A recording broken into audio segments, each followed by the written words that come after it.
Hello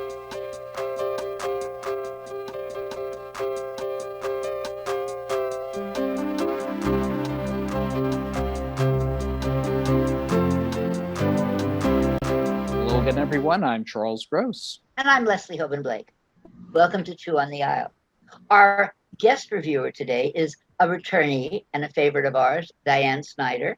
She is a fellow Drama Desk board member with me, and she is, we are very pleased to say, the regular theater contributor and reviewer for London's Daily Telegraph, and a former reviewer for Time Out in New York. So those are pretty hefty credits. Diane, good morning. Thank you for joining us. And I'm going to go away and let you and Charlie discuss Epiphany. Epiphany at Lincoln Center, the Mitzi Newhouse. And I am in desperate need of an epiphany to figure out what this play was supposed to be about. Mm-hmm. I mean, it started as a farce. I think it morphed into a drama. Then there was a waiting for a Godot vibe because they were expecting this very special guest who never showed up. Do you have any idea what this play was supposed to be about? Well, I know it was loosely inspired by James Joyce's The Dead, but that doesn't always explain all the ideas that he's trying to get across. I enjoyed it. It got me thinking, it got me laughing. I like the way it was able to morph so effortlessly, I thought, from comedy to drama to to take on a more existential quality at the end. And that's a tribute not only to Brian Watkins, the author, but to Tyne Raffaelli, the rising young director, and her large cast who were on stage most of the time and managed to navigate all the tonal shifts of the play and the ideas. I came away with a totally different feeling.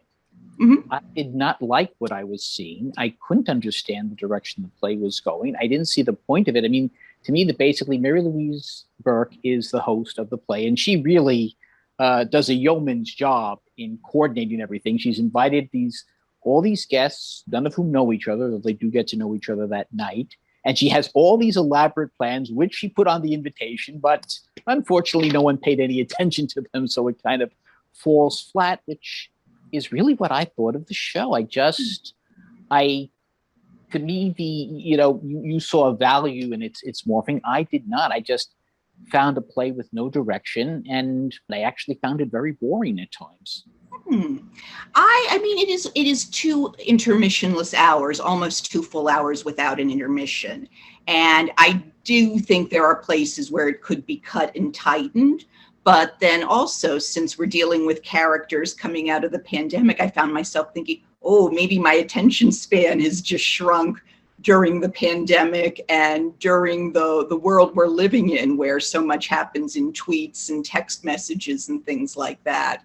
One of the scenes that I really liked is where she asks everyone to put their cell phones in a box and for the evening, and they're just like, they do it, but it's like, asking, it's like, giving up life-saving oxygen for a couple of hours. They're not sure they can do it and just interact with other human beings.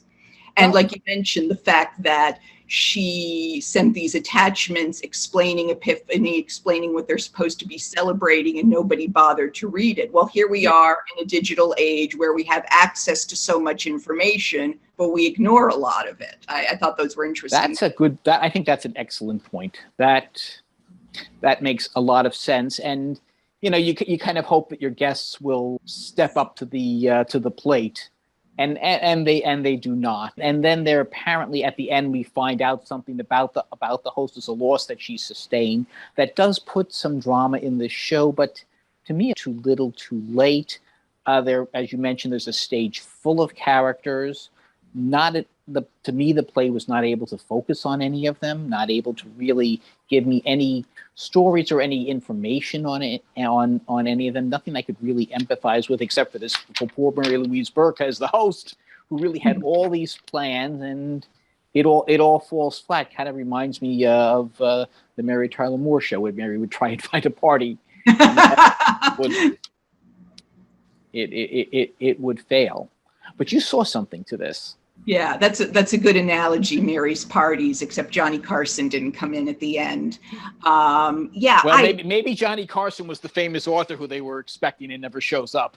exactly. Yeah, I mean, it's a messy play. I will admit that, but I felt like there were little nuggets in there that I could pull away and take with me. I'm not sure if this is what the author intended, but it was some of the takeaway for me. The fact that Mary Louise Burke, who is fabulous, I agree with you, she's fabulous. I hope she'll be remembered by next award season. Has this nephew who's this noted writer, and they're so excited for him to come and give a speech and sort of give them some guidance. And he doesn't show up. He sends his partner with a paper copy of the speech, and she falls in the snow and it gets on. They can't understand quite all. They can't read it. So they're looking to some great mind for guidance, and they don't have it. They have to figure things out for themselves. And I think that's a lot of people. And I think that may be my problem with the play. The author is leaving us to figure out a little too much to ourselves. And I'm going to be honest, I couldn't figure it out. I turned to a woman who was sitting next to me. She couldn't figure it out. I'm glad that you actually saw something in this. Yeah, I don't think Brian Watkins is even figured out, because he's dealing with these larger issues of the meaning of life and these larger philosophies. So I don't think he's going to say, yes, I've got it all figured out and here are the solutions. I don't know that we ever do. We just wrestle with them over generations, and the world we're living in, maybe colors it a little bit. I'm okay with not coming to a conclusion per se, but I didn't even get anything to reflect on. Mm-hmm. You obviously did, but to me, there was just nothing here, just a bunch of people. Something perking up at the beginning of the play where it looks like it's going to be a farce. Something, a nugget, as you called it, at the end of the play where we find out that the hostess has suffered a loss. But in between that, there is really nothing except the beautiful set that they had. I mean, gorgeous. That was something to take home. Yeah, John Lee Beatty said it's supposed to be this old, large house, I guess somewhere in the Hudson Valley region. Right. Little seen better days, but beautiful bones. And it was a beautiful thing to look at throughout the course of the play. Yes, it was a beautiful thing to look at, but to me, the play wasn't much to see. What did you think of the supporting cast? There's Jonathan Hadari, Heather Burns, Omar Metwally, C.J. Wilson, a lot of New York theater regulars. Yeah. All competent performances, but nothing to the characters that really stood out to me. I mean, remember, all these characters have nothing in common except that they know Mary Louise Burke's character and that they're at this party. So they're all meeting each other. I didn't think there was really enough for them to work with. To shine, except for Mary Louise Burke, I don't think anyone really stood out. Well, we have two very different viewpoints on this. It's interesting. Yeah, I've read reviews. I've seen other people's comments. So this definitely is a play that gets a mixed response from people. All right, and your conclusion on it. My conclusion on it, I think it's a bit of a messy play, a bit long, but I think it was a really well done production by Mary Louise Burke and by the ensemble and by director Tyne Raffaelli. I think there are some laughs, there are some thoughtful moments about the world we're living in today and about the greater human condition that never changes. So I think it's not, necessarily, we're not talking Pulitzer Prize winning material here, but I think it's a play that deserves notice and should be talked about, whether people respond to it favorably or not. Okay. On a 1 to 5 scale, 1 to 5 playbills, 5 being amazing, 1 being absolutely terrible, how would you rate it? I would say I can do half stars, right? You can. I would even say, quarter stars if you like. I'm not going to get into that much nitty gritty. I would say 3.5. Okay. I think I need an epiphany to understand the play, and therefore I'm only going to give it 2 out of 5 playbills. So I have 1 or 2 questions, if I may, because does the fact that Epiphany is the 12th night come in? Is that the date of it? Is that the ostensible event that motivates it?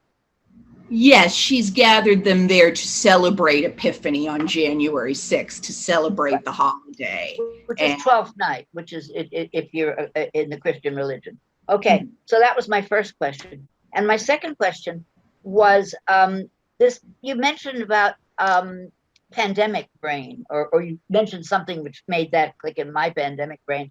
Do you both, either of you, find that you need a shorter play now, or that you can sit for a longer time because you've been home sitting for a longer time watching stuff and whatnot? I sat through the Lehman Brothers, the Lehman trilogy, which was longer than this play, and I loved every minute of it. I think it's not so much that we don't have the attention span. I think it's just there are so few works that are worthy of going for such a long time. Do you find that leads me to one more question for both of you, and perhaps for all of our guest critics today, and that would be: do you find yourself being more or less discerning? In other words, is it like, oh, I'm so glad that I'm out and I'm seeing something, I'll see anything, or is it, I don't really want to see everything that's out there? That's a good question. I mean, it's been a slow process going back to the theater. I'm not going as much as I would have 5 years ago. I would say maybe I'm a little more, discerning about what I see and how I spend my time. Charlie? I love the theater, and I love seeing a good show, and I don't enjoy seeing a bad show, so it's, I guess depends on the night. If I've seen a Lehman trilogy, wow. If I've seen an Epiphany, okay. Diane, thank you so much. We've enjoyed having you. We hope to have you again. You are an excellent addition to our 2 on the Aisle. We're going to call it 2 on the Aisle plus 1, I guess. I don't know. plus 1, yes. Plus several, whatever. And hope to see you soon. Thank you, Leslie and Charlie. Thank you for having me, and I'll see you guys at the theater. On the aisle. On the aisle, of course.